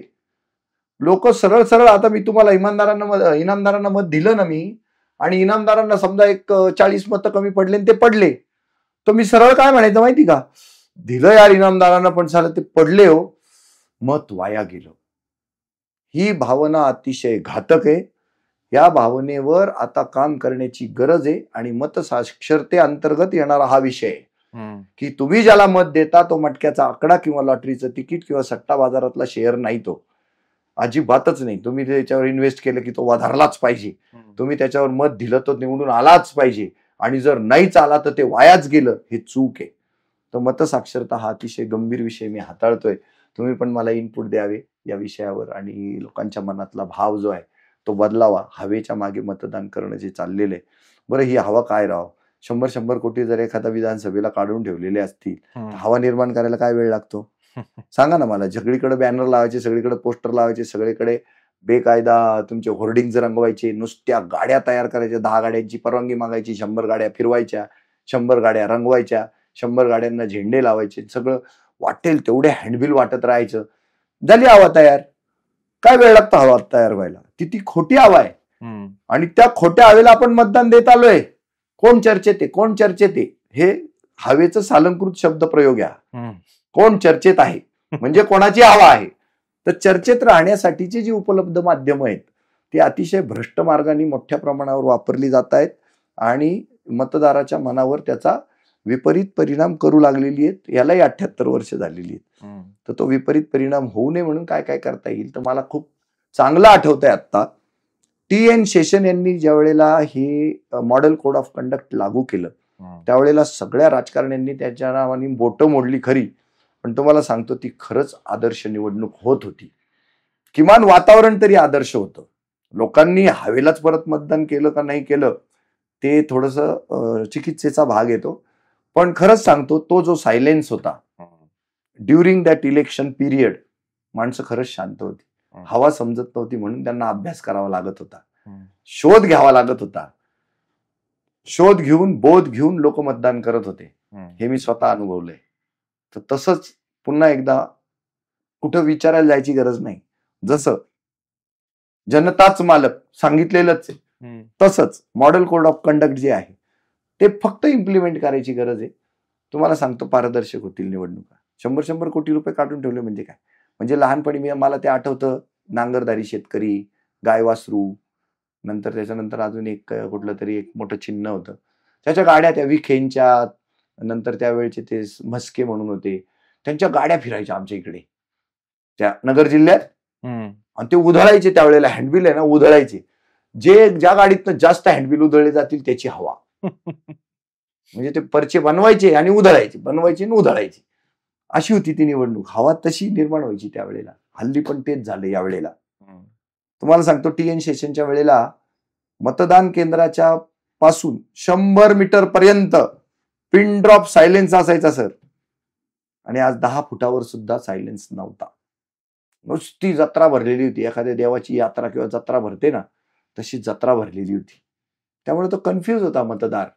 तर ते जे टक्केवारीत मी बोललो ना तुमच्याशी की EVM 7 ते 10%, तसा हा केऑस आहे ना, हा केऑस आणि त्याच्यातनं निर्माण होणारी दहशत, त्याच्यातनं निर्माण होणारं जनमत, त्याच्यातनं निर्माण होणारी हवा, ही सुद्धा 7 ते 10% काम करून गेली.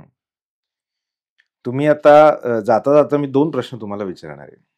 त्यातलं एक म्हणजे आत्ता जे तुम्ही त्या राजकीय व्यवस्थेमध्ये सुद्धा काम करताय, सामान्य माणसाचा आवाज बनून पुढे रस्त्यावरती येत आहे, त्यामुळे सामान्य माणसाला काहीतरी आत्ताच्या नेत्यांविषयी 1-2 वाक्यात काहीतरी म्हणायचं असतं. तर मला जितेंद्र भावेंची एक्सप्रेशन जाणून घ्यायची आहेत की मी एक 5-6 नेत्यांची नावं तुम्हाला सांगतो, त्यांच्याविषयी मला फक्त 2 वाक्यात, जास्त नाही, ज्याला आपण प्रस्थापित भाषेत रॅपिड फायर म्हणतो तसं मी एक 5 ते 6 नेत्यांची नावं तुम्हाला विचारीन. सगळ्यात पहिलं नाव देवेंद्र फडणवीस. काय नाही, संधी साधू नेता आहे. हुशारी, जसं मी डॉक्टरच्या बाबतीत बोललो, शरीरशास्त्राचा अभ्यास असल्याचा गैरफायदा घेत लोकांना मोठी मोठी बिलं तोंडावर मारणे, तसाच त्यांना पण ह्याचा बोध झालेला आहे राजकारणाचा. सगळ्यांना साकळलेल्या आहेत राजकारणाच्या. तर त्याच्यातनं त्यांना जे काही साध्य करायचंय ते काही तितकंसं साध्य होत नाहीये, आणि पण तेच ठासून सांगतायत की साध्य झालंय म्हणून. कारण मला बेसिक बोलायचंय. आज मी रेशन कार्ड काढायला गेलो ना तर माझं रेशन कार्ड एखाद्या तासामध्ये मला मिळावं, जसं बँकेचं पासबुक मिळतं. ते नाही ना मिळत.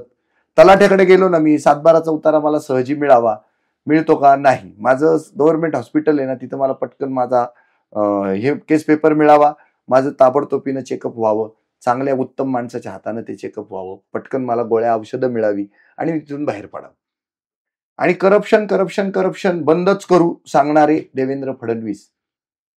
करप्शनचा रेट तिप्पट वाढला, 10 पट वाढला, पण करप्शन बंदचं नावच घ्यायचं नाही. उद्धव ठाकरे, मी नाही त्यातली कडी लावा आतली. राज ठाकरे, राज ठाकरे सुद्धा चेहरे पे कहीं चेहरे लगा लेते हैं लोग. एकनाथ शिंदे, ते थोडासा भाबडा वाटला मला, थोडासा अपील झाला. तो थोडासा माझ्या जातकुळीतला वाटतो मला, कारण रात्री 2ला उठते सुटते, कुठे जाते. आता विधानसभेच्या निवडणुकीच्या दरम्यान सुद्धा त्याला काँग्रेसच्या कुठल्या तरी माणसाने त्रास दिला, तर ते मुख्यमंत्री गेला खड्ड्यात, ते डायरेक्ट उतरला गाडीतनं, शिरला थेट त्या काँग्रेसच्या लोकांच्या ह्याच्यात ऑफिसमध्ये. अरे असं शिकवता का रे तुम्ही, गद्दार म्हणायला शिकवता का रे? तर असा तो मोकळा भोंगळा स्वभाव आहे त्याचा. तो कधी कधी अपील होतो. पण शेवटी तो त्या व्यवस्थेचा शिकार आहेच. आणि त्याच्यामध्ये तो मतलबीपणा, संधी साधूपणा, नंतर आपल्या गुरुच्या सगळ्या त्या खूप चांगल्या इमेजचा, धर्मवीर आनंद दिघेंच्या इमेजचा त्यांनी बखुबी करून घेतलेला वापर, लोकांच्या भावनांना घातलेला हात, हा त्याचा दुटप्पीपणा, संधी साधूपणा अगदी अधोरेखित करणार आहे. त्यामुळे जसं मला त्याच्या चांगुलपणाबद्दल 1-2 वाक्य म्हणावी वाटली, तसं तर या बाबतीमध्ये तो काळाच आहे. शरद पवारांनी खूप मोठं नुकसान केलं देशाचंच. त्यांनी सांगितलं मी खातो पण आणि काम करतो, आणि तो संस्कार इतका शेवटपर्यंत जिरला की लोक खायलाही लागली, कामही करायला लागली, त्याच्यातच आनंद मानायला लागली. पण न खाता काम करायचं असतं हे लोकांना कळूच दिलं नाही त्यांनी. आणि करता येतं, न खाता काम करता येतं.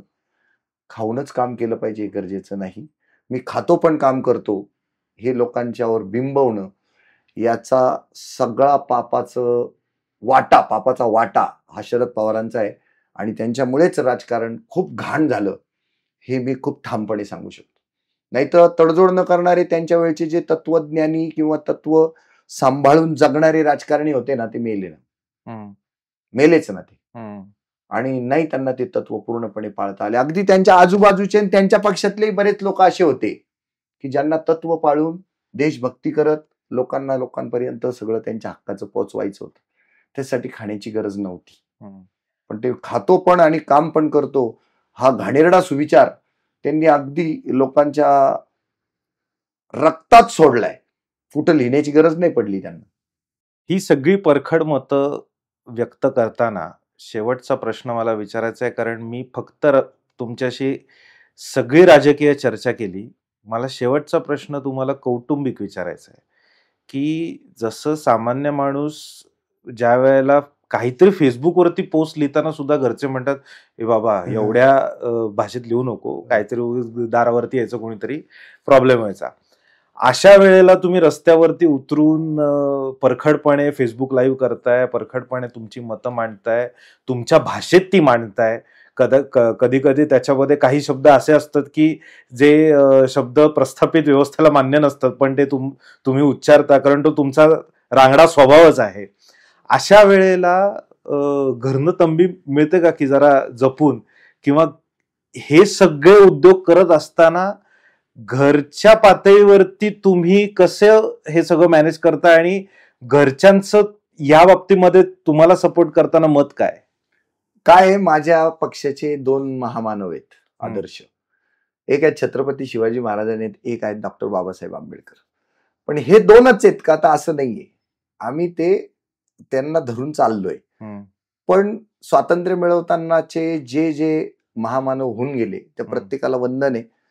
पण मग ते पुन्हा एकदा छत्रपती जन्मावेत पण दुसऱ्याच्या घरी, हे मला मंजूर नाही. तर माझ्या घरच्यांना मी सांगतो, तुम्हाला मी आदर्श हवाय ना, तर मग हे 2 फोटोमध्ये जे मी दाखवले त्यांच्यासारखं जगायला नको का? जगायचं असेल तर मग हौतात्म्य पत्करायला नको का? मग ते हौतात्म्य पत्करायचं जर असेल तर तुमच्यापासून मी कायमचा बंद होणार आहे, संपणार आहे, नसणार आहे. त्याची मनाची तयारी करून घ्या. कारण शेवटी बायको ती बायको आहे. माझी मुलगी आहे जी चार्टर्ड अकाउंटंट झालेली आहे, तिलाही वाटतं ना की एवढा गुणी बाप आहे तो आपण असा सहजासहजी घालवू नये. मग बायकोलाही वाटतं गुणी नवरा आहे तो जायला नको, आई बापालाही वाटतं. तर त्या नॅचरल अपेक्षा ज्या आहेत त्या आहेत, त्याच्यावर मात मी अशीच करतो की मला नकोय ते बुरखा चढवून जगायचं नाहीये मला. काय होतं माहितीये का, की तुम्ही प्रामाणिक असल्याचा जर डिंगोरा पिटत असाल ना, तर प्रामाणिक खरे अंतर्बाह्य असावे लागतात. तर मी त्यांना सांगतो मरणाची तयारी केलेली आहे मी. कारण मी कुठल्याही माझ्या भाषणामध्ये समृद्ध जीवनाचे मार्ग कोणालाही सांगत बसत नाही. समृद्ध मृत्यूकडे वाटचाल आहे माझी स्वतःची, आणि ज्यांना माझ्या मागे यायचंय त्यांचा पण समृद्ध मृत्यू होण्याची शक्यता आहे. त्यामुळे हा अजेंडा मी कधी लपवलेला नाही. आणि समृद्ध मृत्यूकडे वाटचाल करत असताना निर्भय होऊनच जगायला आवडतं आणि निर्भय होऊनच जगावं लागतं. आणि मग त्याला ते काही अलाइड आहेत त्या सगळ्या गोष्टी. निर्भयता आली की तुम्हाला ते वाटतच नाही या सगळ्या गोष्टींचं काही. कारण मी असं पण म्हणालेलो आहे अनेकदा की माझा असा खून व्हावा, भर चौकात सिग्नल चालू असताना अगदी मध्यावर व्हावा, आणि त्यांनी ना 2-5 तास माझ्यावर आहे ना वार करणं थांबवूच नाही. इतकी बोटी बोटी बोटी बोटी केली पाहिजे माझी, म्हणजे त्या एकेका तुकड्यात नाही ना एल्गार बाहेर निघाला पाहिजे. आणि या देशातली गुलामी संपली पाहिजे. तर हे मी घरातही बोलतो, दारातही बोलतो, गावातही बोलतो, जिल्ह्यात, तालुक्यात, राज्यात सर्वत्र बोलतो, तुमच्या पॉडकास्टवरही बोलतो. तर ज्याला मृत्यूचं भय नाही तोच हे काम करू शकतो.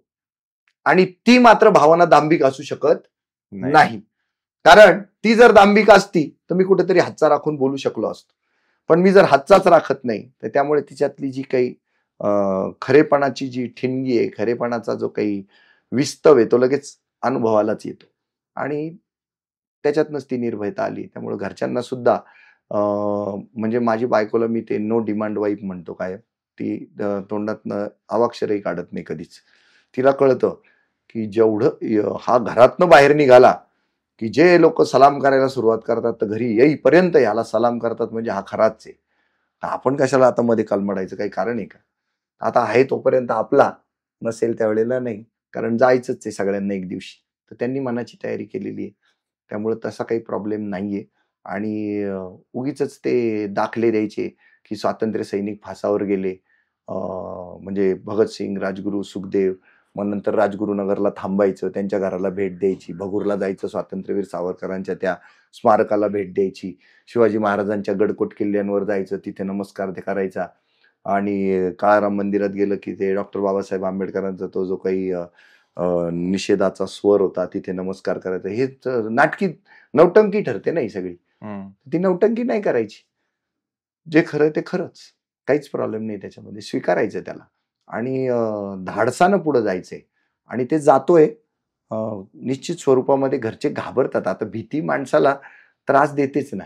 आता मी निर्भय मी मृत्यूची तयारी केली, आमकं केलं, ढमकं केलं, तर माझ्यातला भित्रेपणा पूर्ण संपला का? तर नाही संपलेला. हेच खरंय. मृत्यूची भीती बाळगू नका हे असं माईकवर सांगायला लय सोपं आहे. पण ज्या वेळेला एखादा चालून येतो किंवा एखादा धमकीचा फोन येतो ना, तर त्यावेळेला जी पाचावर धारण बसते ना, तर ती प्रक्रिया काही थांबत नाही बरं का. ती प्रक्रिया होत असते. जीव घाबरतो, धडधड वाढते, घराच्या बाहेर लगेच जावं वाटत नाही, थोडेसे सुरक्षेचे काहीतरी इंतजाम करावे वाटतात, ताबडतोबीनं आपल्या सीसीटीव्ही कॅमेऱ्याच्या काचेवर काही जाळं बिळं आलंय का ते जरा पुसून काढावं, हे सगळं होतं. नंतर ते कॅमेरे चेक केले जातात, स्क्रीनवर सगळे दिसत आहेत का, अँगल बिंगल सेट आहे का, हे सगळं पाहतो मी. तर हे भय नसतं असं काही माझं मत नाहीये. पण त्या भयावर सारखं सारखं विजय मिळवण्याची प्रक्रिया निरंतर सुरू असते.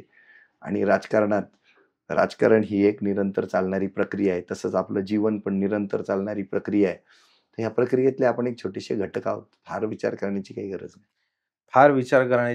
नाही. असं म्हणतात जितेंद्र भावे. आताच्या चर्चेमध्ये मला एवढंच जाणवलं आजच्या या सगळ्या त्यांच्याशी त्यांना जे प्रश्न विचारले आणि त्यांनी जी आपल्याला उत्तरं दिली त्याच्यातनं मला एक गोष्ट अगदी मनापासून आणि जाणवते की निर्भयता ही फार महत्वाची आहे.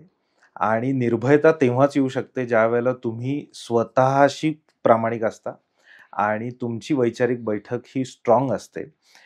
कोणाच्या इन्फ्लुएन्स खाली तुम्ही आलेले नसतात, तर तुम्हाला स्वतःची काही मतं असतात आणि ती मतं मांडण्यासाठी मला माझं व्यासपीठ आहे, मला माझं 2 हातपाय धडधडीत दिलेले आहेत, मला माझं तोंड दिलेलं आहे.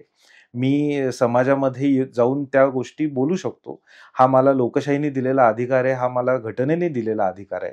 त्यामुळे या सगळ्याचा परिपाक जो आहे ना, की मुळामध्ये छत्रपती जन्मावेत तर शेजारच्या घरात, तर मुळामध्ये हे छेद देणारी व्यक्ती आहे.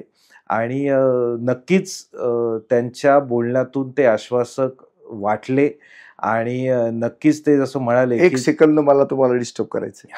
हा सगळा पट जो आहे हा सत्याच्या आधारावर तयार झालेला असल्यामुळे आजपर्यंत निर्भय महाराष्ट्र पार्टीला कधीही स्वतःचे पैसे खर्चता आले नाही. तुम्ही इंटरव्ह्यूच्या अगोदर मला 0 बजेट इलेक्शन बोललात, त्याचा काही आपल्या पॉडकास्टमध्ये काही उल्लेख झाला नाही.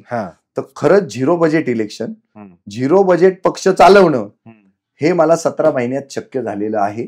आताही लोक मला पारंपरिक भ्रष्ट बाजारू जी व्यवस्था आहे, प्रस्थापित व्यवस्था आहे, तिचा शिकार बनवण्यासाठी उद्युक्त करतात, तडजोड कर सांगतात.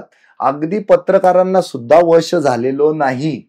अगदी एकाही वर्तमानपत्रात माझी एक अक्षराची, एका ओळीची सुद्धा बातमी आलेली नाही. तरी मला 2085 मतं पडली. आमची निवडणूक आत्ताची 1,10,000 रुपयात झाली, लोकसभेची 98,000 रुपयात झाली, पण यातला एकही नया पैसा हा माझ्या खिशातनं गेलेला नाही. तुमच्या समोर आता उभा आहे तर ते सुद्धा 0 पैशात आलेलो आहे. तर हे शक्य होतं, फक्त तुम्ही प्रामाणिक असावे लागतात, पारदर्शक असावे लागतात, पार इमानदार असावे लागतात आणि तुमचं कर्तृत्व बोललं पाहिजे आणि तुमच्या शब्दातल्या धारेनं कामं झाली पाहिजेत. तर हे सगळं शक्य होतंय आणि म्हणूनच हे सगळं पुढे सुरू आहे आणि त्याच्यातनंच निर्भयता अजून चांगली पक्की होत जाते. मध्ये मध्ये जे घाबरायला होतं असं जे मी म्हणालो, तर ते जे घाबरणं आहे ना, तर त्याचं डेसिबल पॉईंट जर 50 असेल तर तो आत्ताच्या घडीला 10 वर आहे. आत्ताच्या घडीला 10 वर आहे. पण ही मंडळी येत आहेत पुढे आपला आवाज बनून, त्यामुळे त्यांना सपोर्ट करणं हे आपलं काम आहे. आणि नक्कीच कोणाला काही प्रश्न विचारायचे असतील, त्यांच्या मनामध्ये काही गोष्टी असतील, काही अडचणी असतील, फक्त नाशिकच्याच नाही तर संपूर्ण महाराष्ट्रामधनं असतील, काही मनातलं बोलायचं असेल, तुम्ही नक्कीच त्यांच्याशी संपर्क साधू शकता आणि त्यांच्यापर्यंत पोहोचू शकता. मी जसं अगदी सुरुवातीला म्हणालो तसं की आपल्याला फक्त सेलिब्रिटींची गप्पा मारायच्या नाही आहेत, तर सगळ्यात महत्वाची गोष्ट, आत्ताची चर्चा संपल्यानंतर तुम्हालाही वाटलं असेल की हा माझा सामान्यामधला सेलिब्रिटी आहे. त्यामुळे सेलिब्रिटी हा फक्त चेहऱ्याने नसतो, त्याच्या विचारांनी असतो, त्याच्या व्यक्तिमत्वातनं असतो, त्याच्या कार्यातनं असतो आणि त्यांच्यासाठीच हे व्यासपीठ आहे.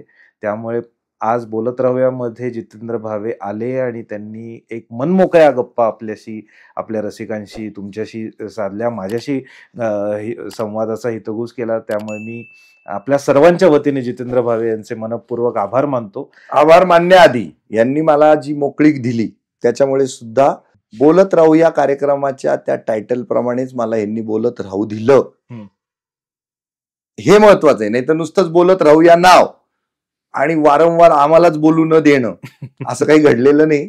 त्याच्यामुळे मी तुमचा हृदयापासून आभार मानतो आणि बोलत राहू या कार्यक्रमामध्ये मला खरंच बोलावं वाटलं आणि मोकळीक जी दिली तर ती अधोरेखित करण्यासारखी आहे. हायलाइट ऑफ द इंटरव्ह्यू हाच आहे की बोलू दिलंय आणि मी बोलू शकलोय. त्याच्याबद्दल मी तुमचे आभार मानतो. मनपूर्वक धन्यवाद.